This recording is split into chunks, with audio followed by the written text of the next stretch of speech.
Hey, what's up? It's your boy Rob Walker, and welcome to the Transcendent Legacy Circle. What is the Transcendent Legacy Circle, you ask? Great question. The Transcendent Legacy Circle is a company that's designed to help aspiring leader entrepreneurs develop their mindset and business skills to win in business and in life. When I started this company, I knew that there was a whole community that was hungry for leadership content. They didn't want stuffy, hard to understand leadership content. That's when I knew I had to be the change that I wanted to see. When I finally made up my mind, I decided to go ahead and start a podcast. And this podcast today, after going through many name changes, is called Psychology of the Grind. And here on Psychology of the Grind, we focus on all things leadership. That's leadership in corporate America, as well as leadership as an entrepreneur. So without further ado, let's set up episode 1.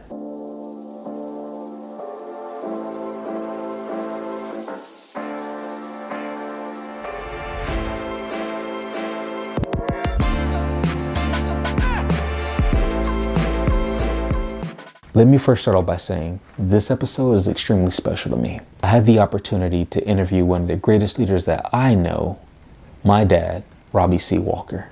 And although no one is perfect, he has been one of the most consistent people I've ever had the privilege of knowing.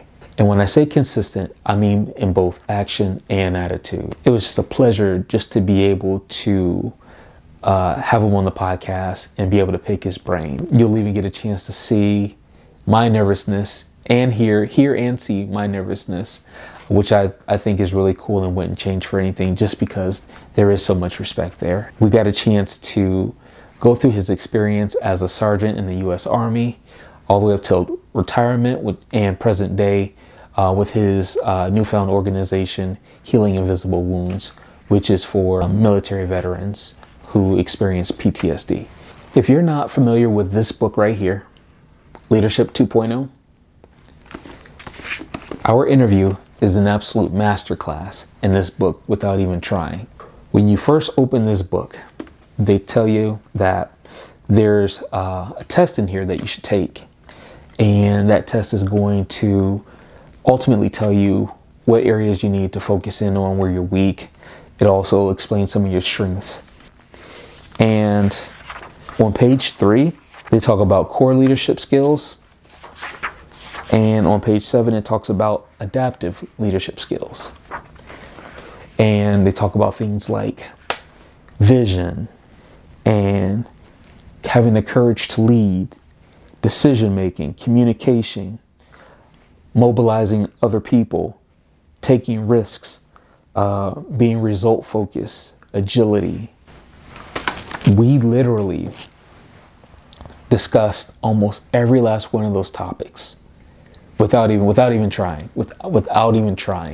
We almost hit almost every last one of those topics. And so I end with this.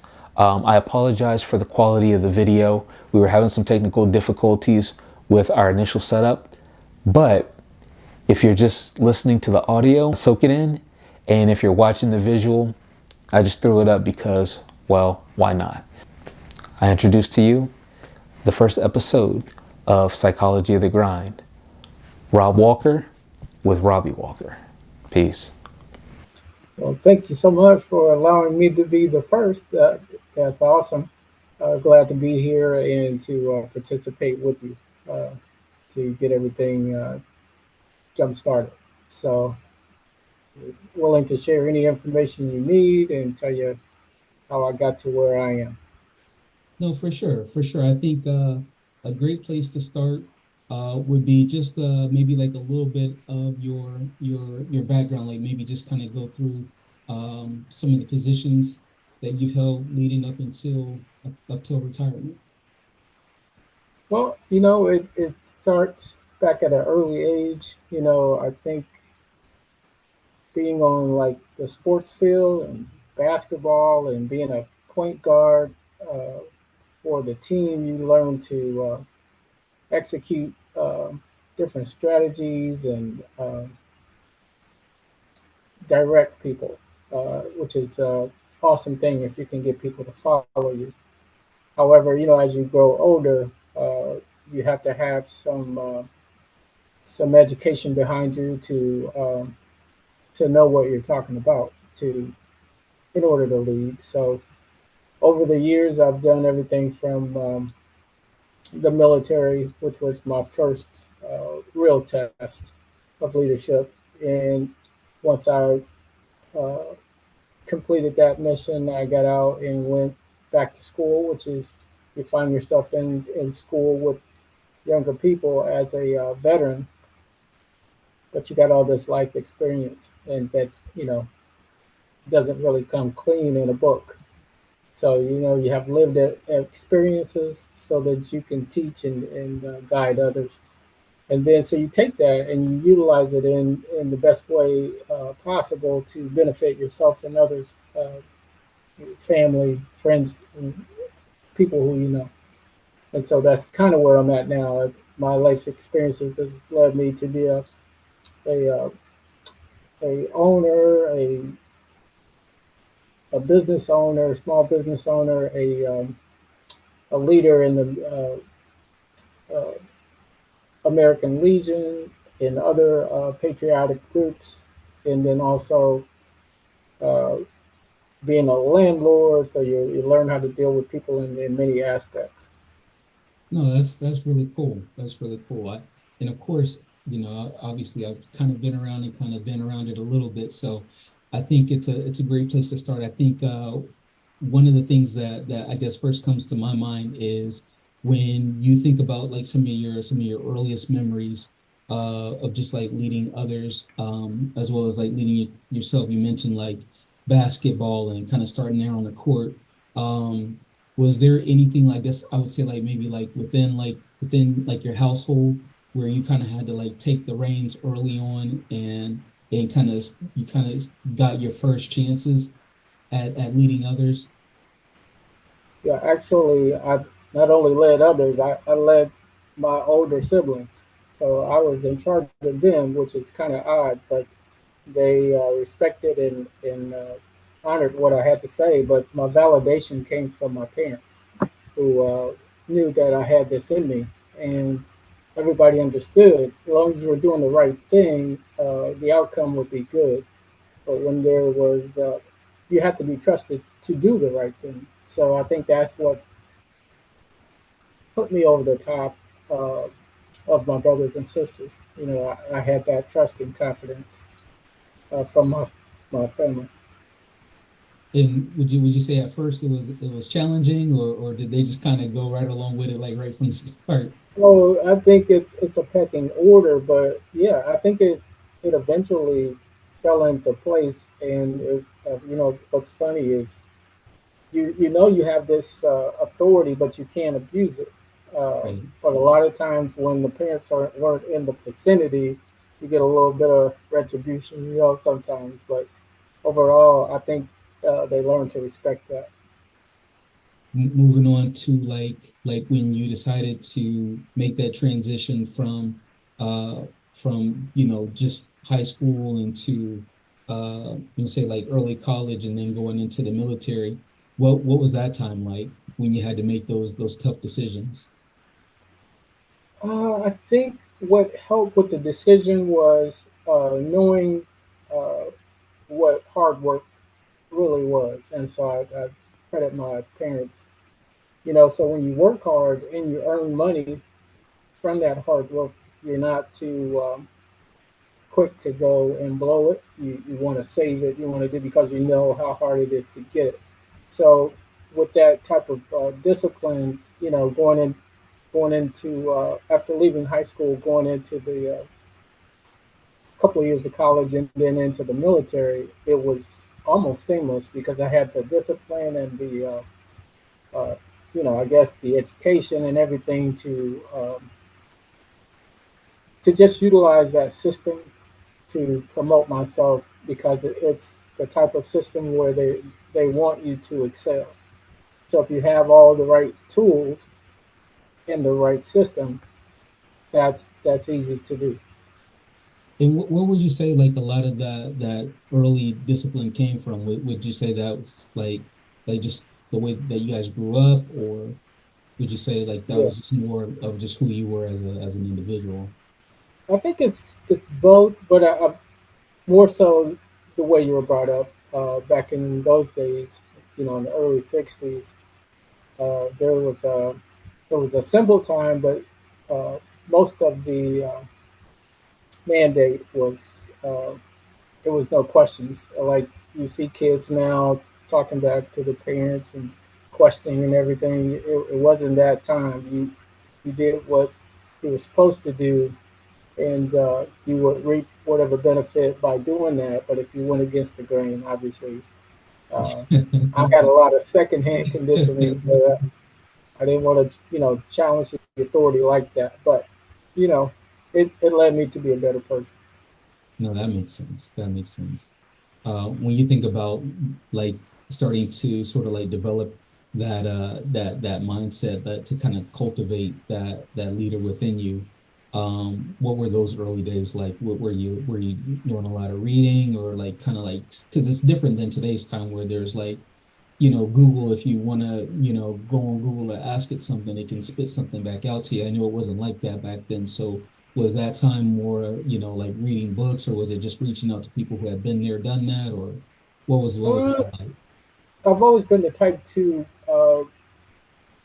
be around older folks. Hmm. So I had a like a old soul. Like I learned. I didn't do a lot of talking. I listened, and that is probably the key to me is getting all that knowledge while other kids are out, you know, chewing bubble gum, jumping rope, all that kind of stuff. Yeah. I was next to the older hats, getting sucking up whatever knowledge they wanted to give me, and then that led me to even though I was a quiet kid, you know, coming up, when I did say something, people were interested in what I was saying.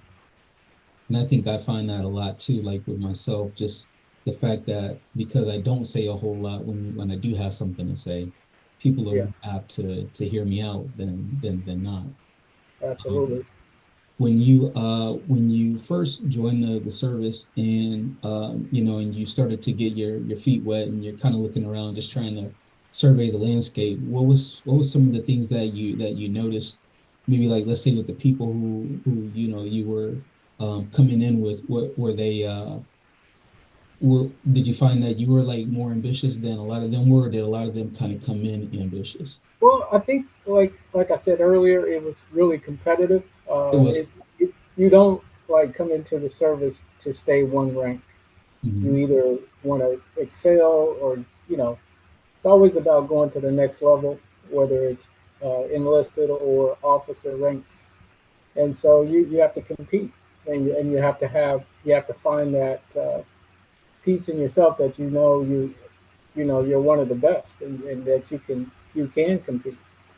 So I enjoyed that, and after that followed me into the civilian world, where positions come open, you put your best foot forward, and you show them what you have, what you're working with, and so all of those tangibles from that early age, being in charge of older siblings, and so you're not afraid of the moment once you get to that point. You just step into the shoes and do what you have to do. But when you're successful, you know, it just leads to more greater uh, heights.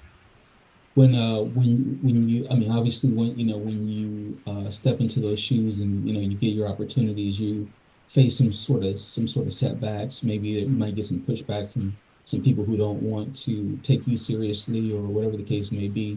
Did you have any of that during those early days? Absolutely, you even have it in your success. You're going to be challenged by different. Sometimes we call them informal leaders.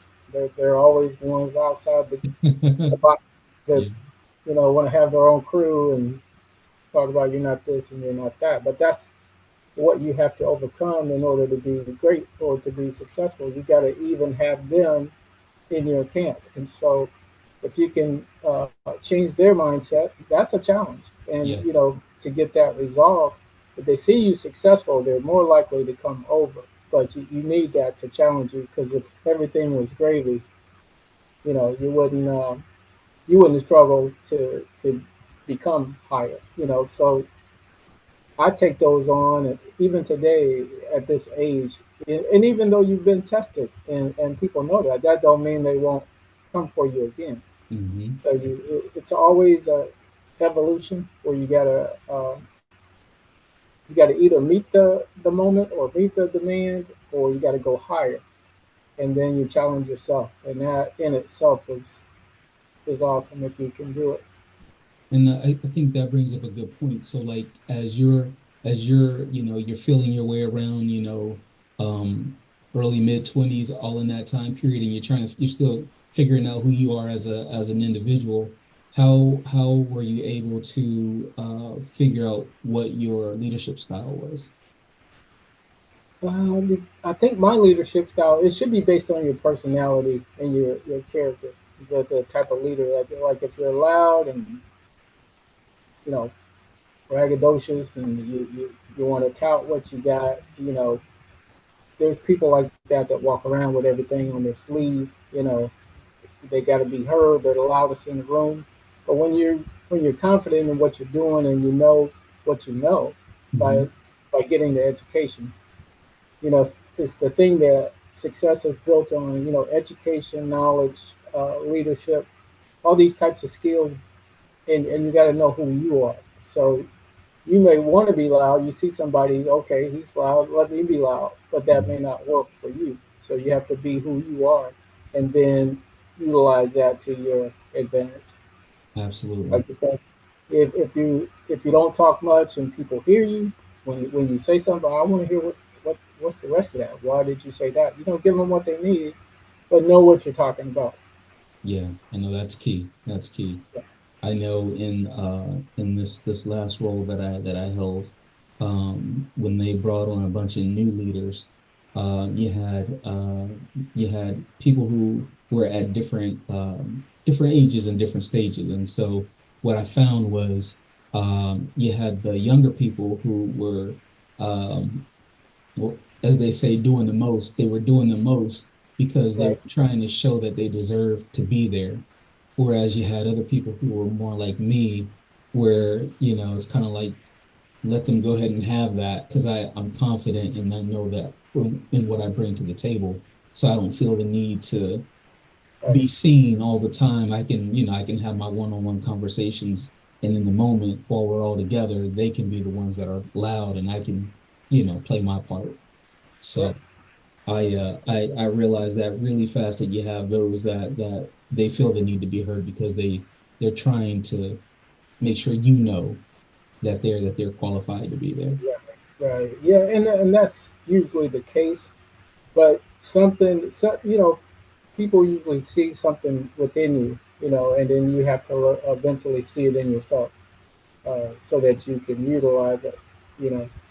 So it could be a skill set, it could be a character, it could be, there's a lot of things that make up who you are, and you don't have to be someone else to be successful. You got to be you. Yeah, Yeah, yeah, no, I mean, it's funny because I know like some of the things that I've seen is like for me in my role, I was a people leader. And so my approach was let me talk to this person one on one if I can. If I have to talk to a large group, I'll talk to a large group. I'll keep it very general. I'll, convey the message wherever the message might be. And then in that one on one setting, okay, so now let's tell me what's going on with you as a person.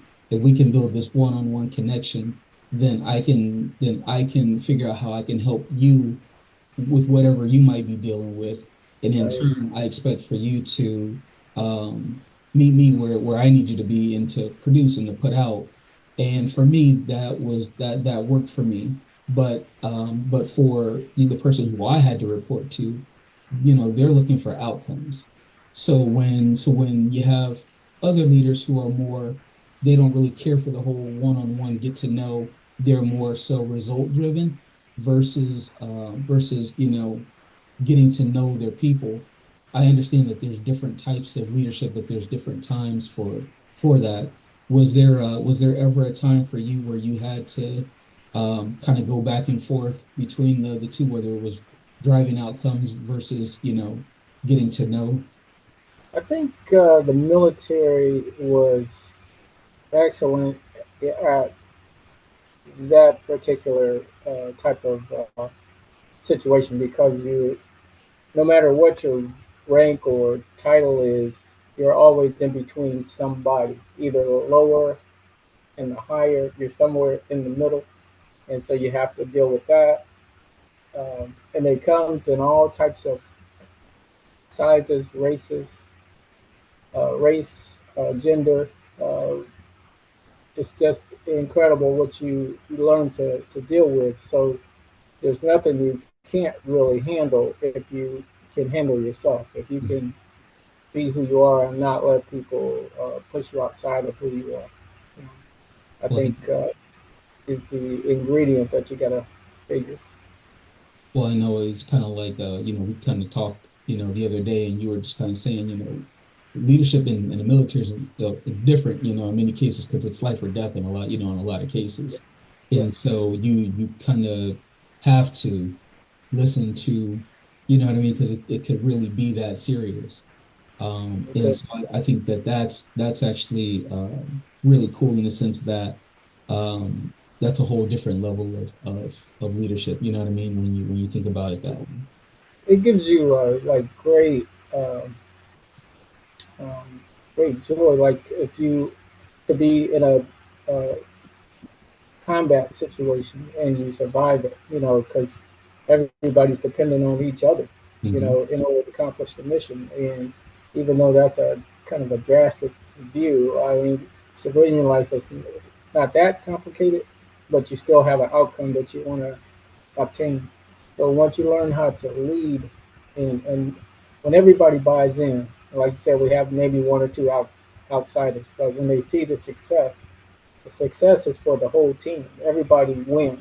Yes. So if you want to be on the outside, you know, you may find yourself on another team, or if you can't correct what it is that you, and not to say that somebody else can't have good ideas or uh, they can't be heard, because that's the biggest thing is you have a voice in whatever you do, and you can't squelch yourself, especially if you think um, what you think is a better idea versus someone else who come up with you know something that works or doesn't work, or it could be it just makes the task harder. You can make it easier.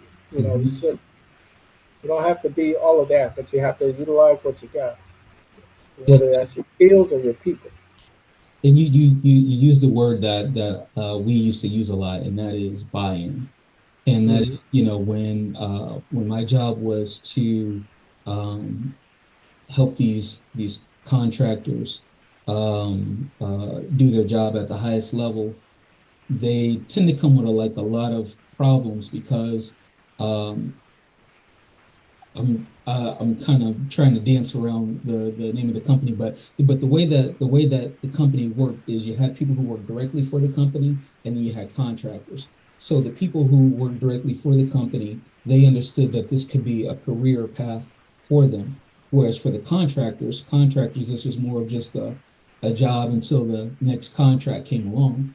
So the goal is to try to help them understand how important their role really is without them actually being, a part of the team, so to speak, was a challenge in itself. And so you had to get them to buy in to the overall bigger picture, even though they weren't going to be true beneficiaries of what was to come. So whether it was Right. bonuses or things of that nature, they weren't going to partake in those things, but we still needed them to be on board to get the job done. And so Exactly. and so early on, that was um, one of my biggest challenges. Well, I wouldn't say it was one of my biggest challenges because I was able to directly relate to them because I had been one of them at one point in time, like many years ago. I had so for them, I was like I could empathize with where they were at in their journey. So when we had one-on-one conversations, I could say, I've been in your shoes before. This is what you should be expecting to get out of this opportunity while Right. you're sitting in the seat. And here's how you maximize that without going into great detail, since they weren't in any danger of being able to rise through the ranks of the company. But That's just vital. Yeah. that buy-in is so key. Because people they ask questions they want to know, but without it, you have nothing, you know.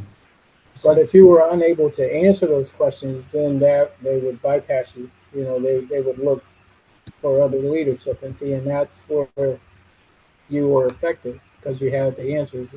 You know, you were there, and you know what to do and how to do it, and even make it better or make somebody's life easier by knowing little steps. But it's a perfect point. You don't jump from A to C. You got to go through all the steps mhm.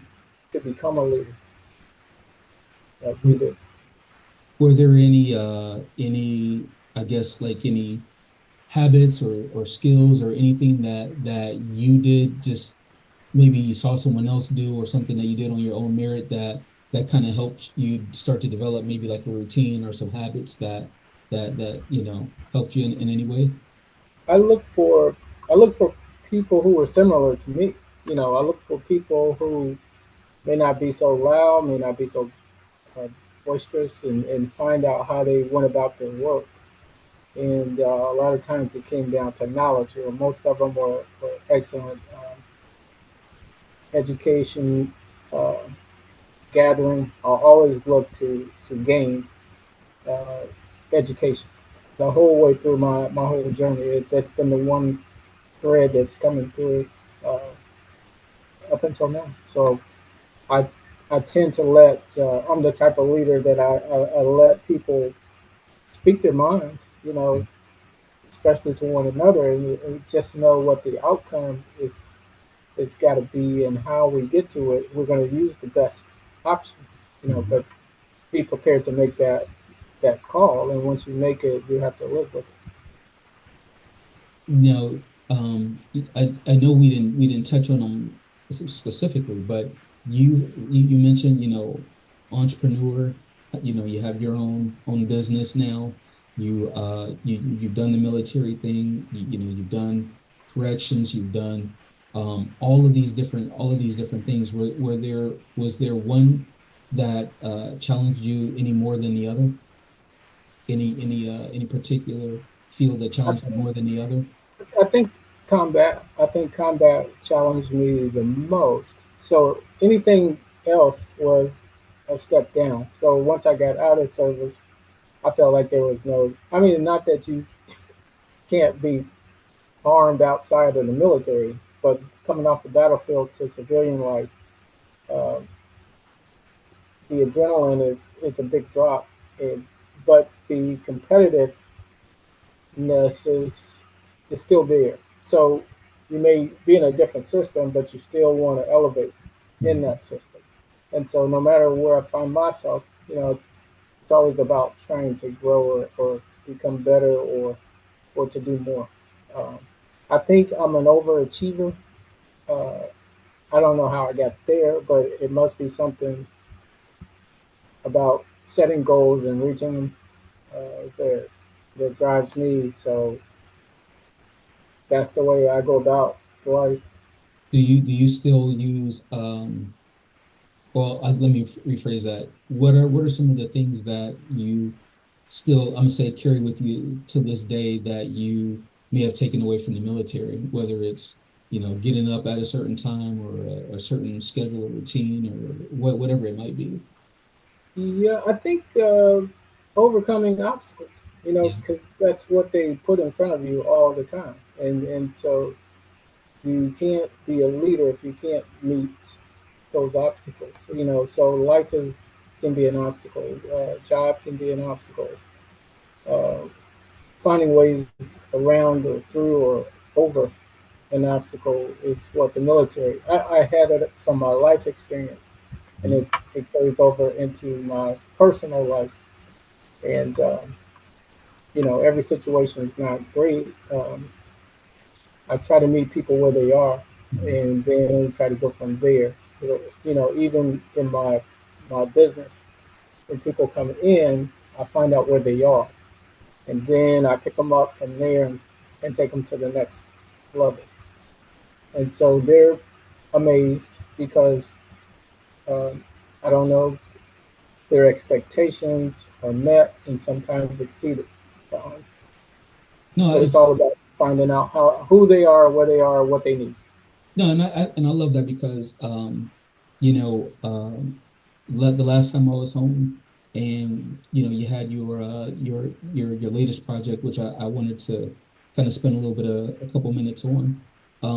You're sort of heading this thing up, and so um, what has it been like for you as far as like it's a two-part question, like setting the vision, the culture, the mission for this latest project.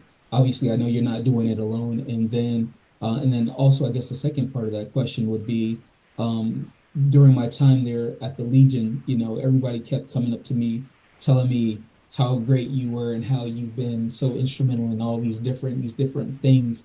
Um, what would you what would you attribute that to as well?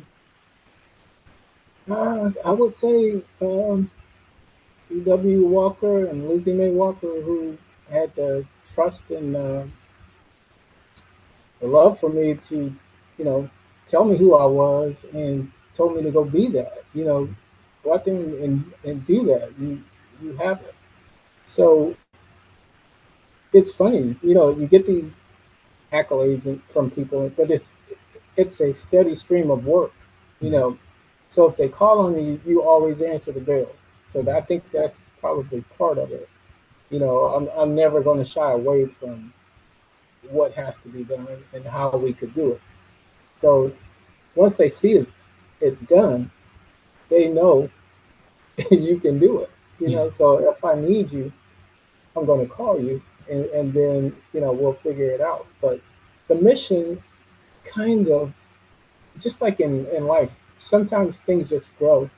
You can plant a seed and it starts growing, and you have to manage it. You have to water it. You got to cultivate it. You got to do all of this stuff to make it the prize that you want it to be. So what I'm finding out with the healing invisible wounds, mental health, uh, PTSD, things that the veterans are dealing with and the families, we're tapping into private issues that most people don't want to talk about. But once they do, they open up, and it just leads to, okay, so we can do this, we can do that, we can add to this, and it's just growing and growing, and you could be kind of frightened of that growth Mhm. because you're like, well, I didn't mean for it to be, Yeah. you know, but it is, and you got to stick with it. You can't like pull Yeah. back once you started it. Like I started it, and there's been times where I was like, well, I'm partially retired. I could go back to that, but people won't let you now. You know, you're the leader. You must carry on, and and they're all enthusiastic and so when you're feeling a little low or you just maybe a little tired, they will lift you up. The team will, and they all have parts. They have buy-in, like you said. They have ideas which way this direction could go, Mhm. and you got to be savvy enough to listen and take chances, I suppose, to really be successful. Yeah. I know one of the words we used to throw around a lot is being agile. And Yeah. that was whenever I would go into a new role or try to take that next step, that was the one thing that they always wanted to know is if you were agile. Were you flexible? And are you able to pivot on like quickly? Like if something changes, can you go with it or is it going to hold you back? And so I noticed that that's just life, just being agile in everything that you do. So that makes a lot of sense, just having to go with it and if it turns out to be Yeah. bigger than you expected, it's Yeah. just what it's supposed to be.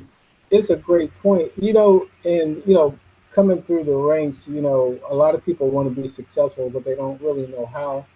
And because you're successful in this uh, corner of the world, doesn't mean you're going to be successful in another, even though you may have the traits. But it's all about really knowing who you are, what you bring, what you know. Not that you can't learn, but I think that's where the education piece comes in. The more knowledge you get, you're less likely to be afraid of trying something new. Um, but you want to bring your toolkit with you Yeah, from where you came from, yeah. If and something doesn't work, exactly. you know, but no, I feel like this time went by so fast. I there's so much more that I wanted to get to, but um, I think that what we may have to do is do a two-parter of some sort. Um, I think that there's a lot to be taken away from what we've discussed, and I think that there's a lot of value there. I think for anyone listening, um, I think the biggest things to pick up on are some of those key attributes and things that make a leader a true leader. Being agile, not being the loudest person in the room, being true to who you are. A lot of things that we've talked about. And so I want to say thank you for being the first person to sit down and talk with me on this topic. I actually have very big plans for this. I can see it. I'm kind of more of a big picture person, so it's going to be me scaling it down and having like a team to kind of help me do the day-to-day stuff. But I can see the bigger picture. I can see this being Well, really I helpful wish for a lot you of people. wish you much success, and hopefully I can come back sometime. Pick up where we left off, or watch some of your upcoming episodes. But wish you Yeah, all the yeah. I know that there's an event coming up in September. You know the date for that? Actually, it's two events. The one in September is for homeless veterans. It's September the 7th. September Uh, 7th. that's we're gonna working in my area, assisting my wife with taking care of these veterans who are homeless.